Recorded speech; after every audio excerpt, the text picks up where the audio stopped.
आज के मौसम बहुत सुंदर है संगवारी हो, एकदम रिमझिम पानी गिरा थे और आप मन भी अपन घर के छत में जाओ और ये रिमझिम पानी के मजा ले, काबर कि थोड़ा थोड़ा मुंह कान में पड़ते ना तो एकदम बने लागते।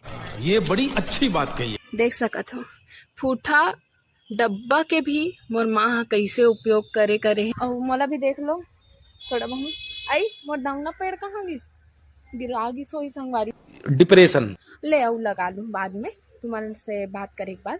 कथो संगवारी हो तितली रानी बड़ी सियानी रस चूके बर आए है हमारे में तेरे बाप को मत।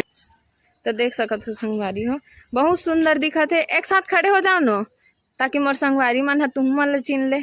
हाँ तैसे है फोटो नहीं खिंचत हो जीजा हे रहा नहीं जाता तड़प ही ऐसी है। ब्लॉगिंग नहीं करत रहो तो ब्लॉगिंग बनात हो। सही बात है तो आप मतलब देखे लगी पूरा वीडियो देखे लगी भले ही थोड़ा स्केप मार लू बीच मत मारू 2x में रख के देख लू संग मार लू मैं काबर की मैं खुदे कुछ वीडियो स्किप मार के देखो। फुल वीडियो के लिंक मोर यूट्यूब चैनल माधवी साहू में देखे बर मिल जाही तो जाओ और जल्दी से देखो।